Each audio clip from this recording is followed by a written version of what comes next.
Saya miris menggelar acara maulid.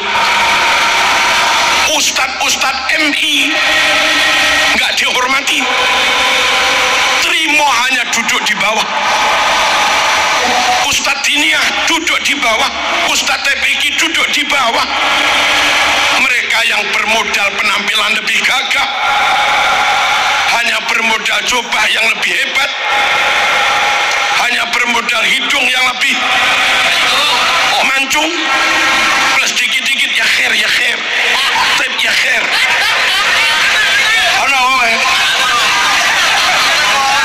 Nggak ngajar kamu, bukan dia yang membuatmu bisa baca Quran, bukan dia yang membuatmu apal Aqidatul Awam, bukan dia yang membuatmu apal Yaqulu Roji Rahmatul Ghafuri tajwid, bukan kamu yang membuatmu bisa sholat mulai takbir sampai salam. Tapi kenapa yang itu lebih kamu hormati? Dahar prasmanan, pulang pakai berkat, pagi ini lagi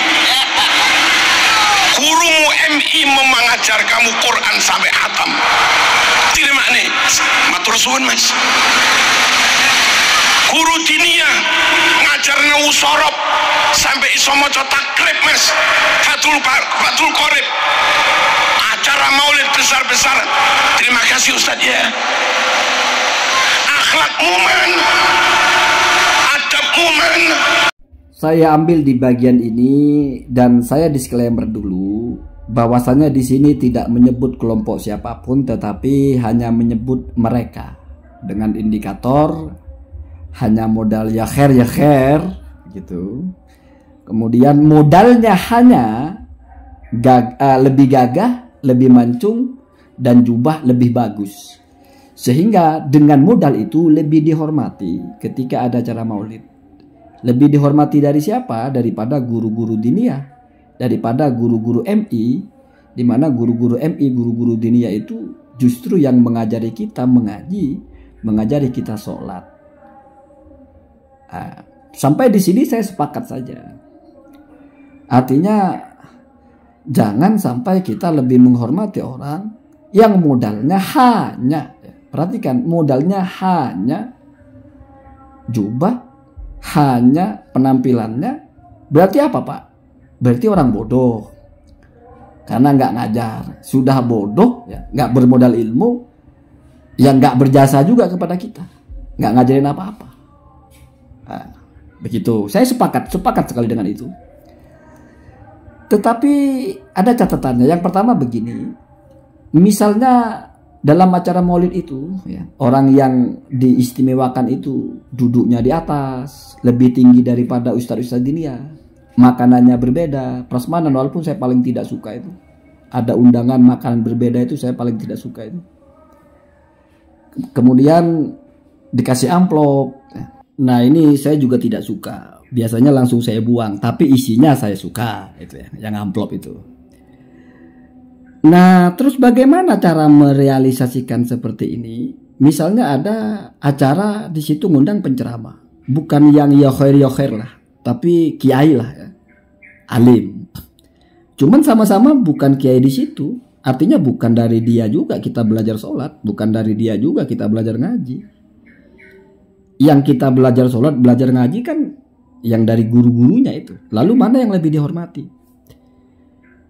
Ya mungkin tetap saja kiainya itu yang lebih dihormati, karena dia nanti kan mau ceramah. Masa mau ceramah suruh duduk di bawah? Terus yang di atas ustadz diniyahnya, kayaknya ustadz diniyahnya juga nggak akan mau begitu. Terus yang disambut secara istimewa ya mestinya yang mau ceramah itu, yang ada prasmanannya, ada amplopnya. Kayaknya guru diniyahnya juga tidak mau kalau harus dibalik gitu. Yang penceramahnya itu suruh duduk di bawah, makan di tribun itu, nasi kotak atau apa. Guru diniyahnya yang diberi prasmanan. Wallahu alam, setahu saya kayaknya mereka tidak akan mau begitu.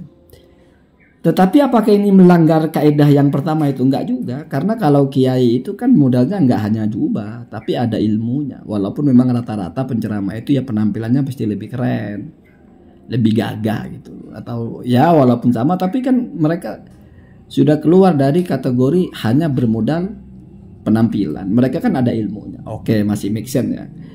Jadi sebetulnya dua mungkin catatannya. Yang pertama, kalau ada bandingan antara orang yang tidak ngajari kita dan juga bodoh. Kenapa bodoh? Karena modalnya hanya jubah, modalnya hanya hidung. Artinya nggak ada ilmunya sama sekali. Ya itu jangan dihormati lebih dari ustadznya. Ustadznya lebih dihormati gitu. Tapi kalau misalnya ada penceramah, nah ini yang agak repot. Bagaimana kalau ternyata penceramahnya dari yang juga kebetulan khoir-khoir juga, kebetulan jubahnya bagus juga, kebetulan lebih mancung juga, tapi ada ilmunya. Nah itu nggak dijelaskan ya.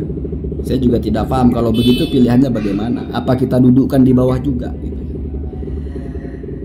Sebetulnya saya selalu sepakat kalau orang itu mengangkat term mana akhlakmu, mana adabmu, mana etikamu, karena itu substansi dalam agama itu. Akhlak itu substansi.